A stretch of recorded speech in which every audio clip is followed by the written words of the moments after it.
Yes, a beautiful plant sapling there. I also welcome the distinguished dignitaries who have so graciously agreed to be a part of the discussion forum today. Replanet is an initiative of the Times of India in association with Coca-Cola India. The objective of this campaign is to delve into different aspects of circularity across several economic sectors, focusing on how we have been dealing with our waste at different stages and the kind of policy that might be needed to fill the gaps while moving from a linear to a circular economy. This initiative also aims to provide a well-integrated picture of current resource economics across multiple value chains by focusing on specific industries or materials and gauging the potential and status of implementing circular economic principles. The campaign got launched earlier this year with a series of specially curated articles in the Times of India focusing on various sectors where different aspects of circularity were highlighted. As the campaign moves to the next phase, high-level statewide discussions are being organized with stakeholders to discuss and deliberate on how an effective and implementable policy action can be taken, and the same is adopted at various levels. I now request Mr. Robin David to please present the welcome address.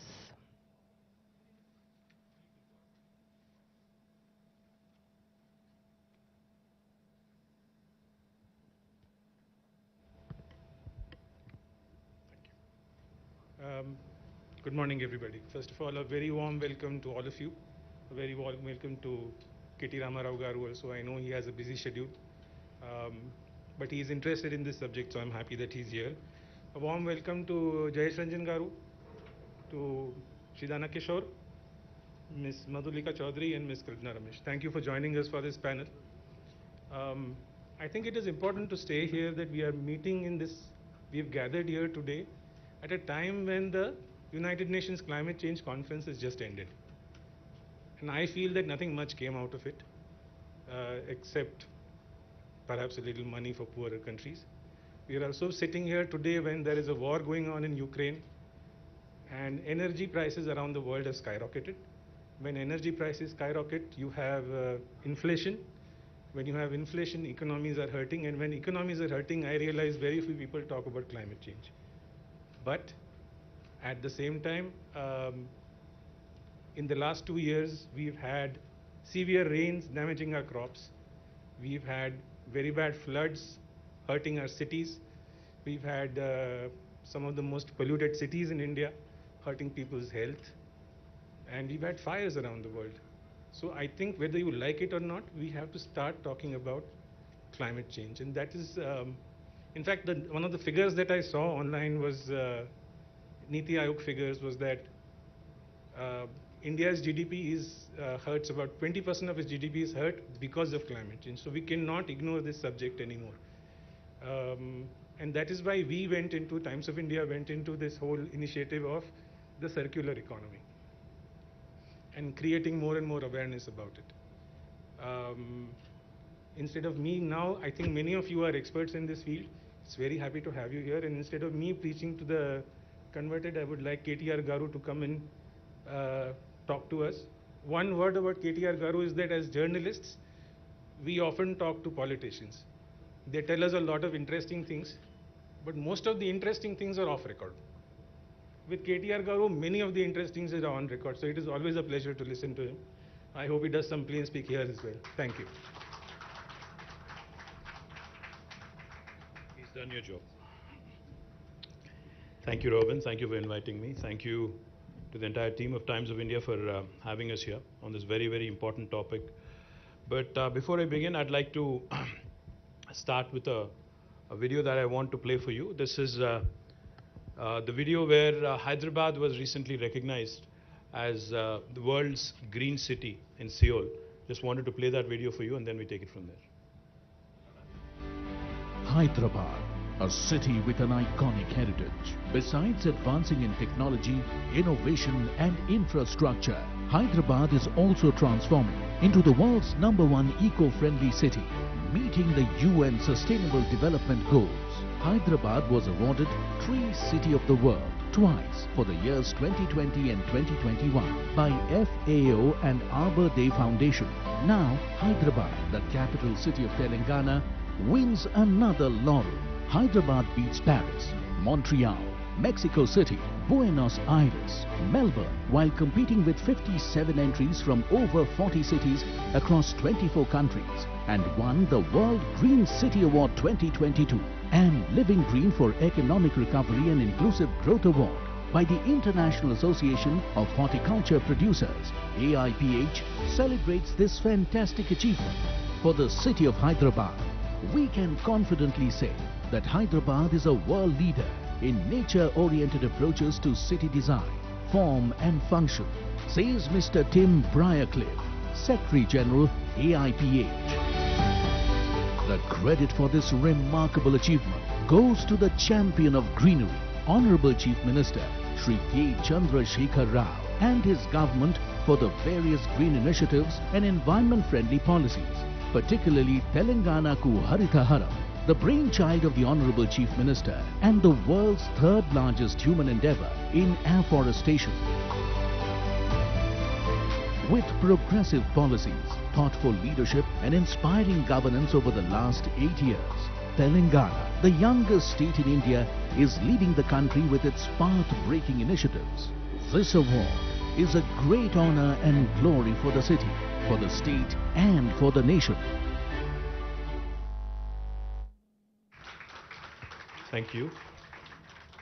Like I said, I'm very glad to be a part of this Replanet initiative of the Times of India, with very specific focus on water and the importance of circular economy. This topic assumes a lot of significance, and there's a lot of topical significance with reference to urban areas, and me being the Urban Development Minister, I also wanted to share with you a few things that we have attempted, and a few things where we have succeeded, and also areas where we are still working on in terms of ensuring that our cities, which have turned into heat islands and have become single biggest contributor to carbon emissions, have to be tackled. And this is something that I say not just as a Minister for Urban Development, but also as a very concerned citizen and as a concerned father who's worried about the future generations as well. As we all understand, as we all know, cities across the world, not just in India, have become the economic engines, propelling our growth stories across the universe, across the planet. Now, if you just look at India, or if you look at Telangana for that matter, more than 45% of Telangana's GSDP actually comes from Hyderabad and the suburban areas of Hyderabad. Same is the logic for every single nation across the world. In fact, a few years ago, I've mentioned this before, but I'll say it again. A few years ago, I had a meeting with Satya Nadella, who's the chairman of Microsoft, CEO and chairman of Microsoft. So when I was sharing with him that Telangana is a very urban state and a large chunk of our revenue actually comes from urban pockets, Satya shared something very insightful and interesting. He said, even though Microsoft actually exists in nearly 180 countries in terms of presence, 70% of Microsoft's revenue also comes from 80 cities across the world. So cities have become magnets for investment. Cities have become magnets for migration, urbanization, primarily because, people migrate to cities in search of better livelihood opportunities, better education facilities, better healthcare facilities. In general, better living standards is what they come in anticipation of. As a result, what we are witnessing today is, Mr. Nitin Gadkari, Honorable Minister, Union Minister, keeps referring to this, and let me paraphrase him a bit. Mr. Gadkari keeps telling us whenever we meet him that whatever urbanization has happened over the last 5,000 years is likely to happen over the next 50 years. The same quantum of urbanization that has happened in the last 5,000 years will be happening again, will be repeating itself over the course of next 50 years. So that kind of points you to the enormity of the challenge at hand for all of us. The importance of urban areas, of course, cannot be overruled. It can be gauged from the fact that while urban areas in terms of geographical expanse constitute for 5%, but they contribute to 46% of the population in Telangana and to about 2/3 of the GSDP of the state. To put it in numbers, let me put it this way. If you look at Telangana as a state, our geographical area that the state currently, kind of covers or extends to is about 1,12,000 square kilometers, out of which Hyderabad alone is 675 square kilometers. But if you look at other urban pockets also, in the entire state of Telangana, it would not be more than 2,000 square kilometers. So what are we talking about here? 1,12,000 square kilometers versus 2,000 square kilometers. But if you look at the population, 46.8% of the population is in this 2,000 square kilometers, whereas the remaining population is in the rest of 1,10,000 square kilometers. So that kind of goes to show you why the urban infrastructure keeps crumbling. Because, the density of population, the paucity of space, that presents a huge challenge to the entire urban development department that I head. As I just pointed out, the socio-economic outlook of Telangana 2022 actually shows that Telangana's urban population is 46.8 compared to the national average of 31.16. That makes us one of the most urbanized states in the country. I think we are the third most urban state after Tamil Nadu, which is at 48.45, and Kerala at 47.23, and right after us is Maharashtra at 45.23. So that makes Telangana one of the most urbanized states in the entire country. And we are also one of the fastest growing urban economies in the country. When the state of Telangana was formed in 2014, we had 68 ULBs, the urban local bodies. But now the number has been increased to 142. That includes Hyderabad as well. Hyderabad, while we have still many challenges and many issues to tackle, I'm happy to share with you that over the last 5 years, and more particularly from the period 2015 until 2020, Hyderabad has been rated consistently by Mercer as the best city in India on the quality of living index. And I'm very, very proud of the fact that this has come even despite all the challenges after the new state was formed, the transition, etc., etc. But our goal is not just to be the best in India. Our ambition is larger. We are audacious in terms of vision, because our Honorable Chief Minister will not rest on laurels. He's not somebody who's content being known as the best in India. He's given us a task. He's asked us to be one among the best cities, best top 25 cities in the world in terms of livability index. And that's a humongous task, because if you look at the global rankings, while Hyderabad is number 1 in India in terms of livability, on the world index we are still 140. So that gives us another huge task in terms of moving up that ladder, because it's a huge task. So what are we doing? What are we trying to do to ensure that we live up to that vision? What are we trying to do to ensure that Hyderabad actually becomes a sustainable city in terms of all the methods, practices that we follow? One of the things I will talk about today, which I'm very proud of, our Metro Water Supply and Sewerage Board's MD is here, Dana Kishore. Let me also tell you something that I'm truly proud of. Hyderabad will become the first city in India come March, April next year, which would be treating every single drop of sewerage. We have undertaken a humongous task, are setting up nearly 31 sewerage treatment plants, capacity of 1,259 MLD of sewerage waste, costing us about 3,866 crore. And once completed at a secondary level, this treatment would be of secondary level and backed by legislation. This will make Hyderabad, among all Indian cities, the first city to have achieved 100% treatment of sewerage, which I'm very, very proud of. And I do believe this will set a new benchmark for the rest of India. Now, how do we plan to reuse this water, treated water? We plan to reuse in construction, because construction is happening very, very aggressively across the city and also neighboring areas. We could potentially also, in fact, use this water, treated water, to cool the furnaces and thermal plants and to do a number of other things as well. The second important intervention that I would like to talk about is effective management of surplus runoff water, especially during floods in Hyderabad. A lot of people complain, a lot of people talk about how cities in India, cities across the world are not equipped, fully to handle flood-like situations. Robin talked about climate change. This is not my concern. This possibly is happening elsewhere in the world, not in my backyard. That was the approach earlier. But now, we all know climate change is real. It's already knocking on your doors. It's already at your doorstep. It's affecting all of us. As a person who's involved in public life, as a policy maker, I've been witnessing some very disturbing changes across different seasons. We are now accustomed to unseasonal rains in October. And we are also accustomed to, unfortunately, late arrival of monsoons. We are also accustomed to cloudbursts. And we are accustomed to 45, 46 degrees temperatures in summer. Now, these are unusual patterns. These are exceptional patterns. But looks like exception is going to become the norm. Expecting the unexpected is going to be the challenge for governments. I cannot take cover, I cannot take an excuse to my citizens stating that cloudburst and unseasonal rain, unprecedented rain has resulted in a flood-like situation, which may be the reality. But I don't think the citizens are going to accept that sort of an explanation in future anymore.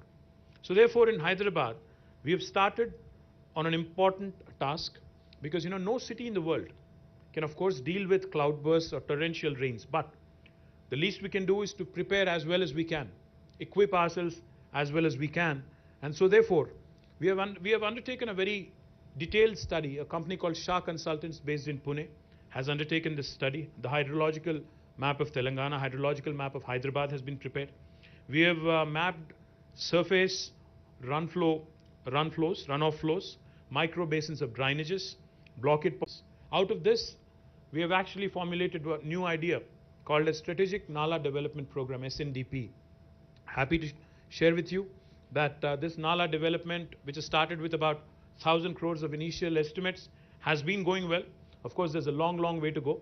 But I do believe that we have made some few decisions and few important projects have been kicked off in the right direction. The third thing I'd like to talk about is solid waste management.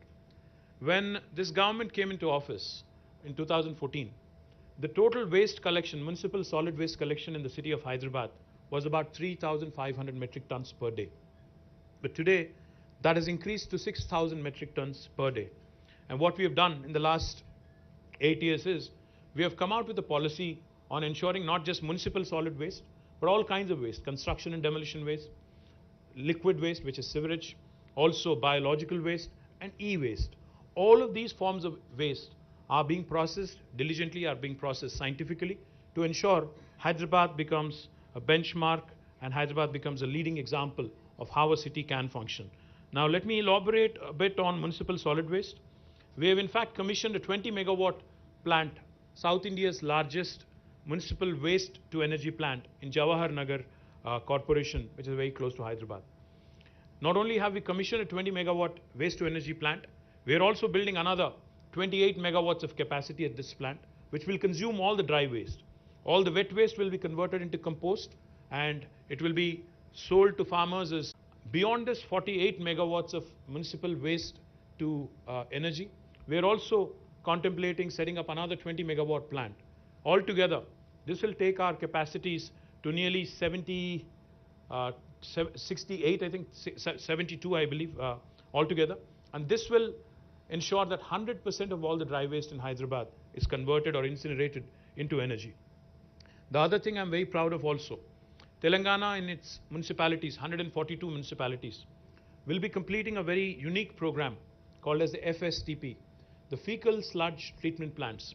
Human waste that's excreted is also now being processed, is also now being handled in a scientific fashion, and we are ensuring that on a modular basis, all municipalities by the end of next fiscal will be having a fecal sludge treatment plant. We've already completed this in 68 municipalities. We're also trying to cover the remaining. Also quickly talk about some heritage restoration that we're very, very proud of, in Hyderabad. As recently as yesterday, I think it was,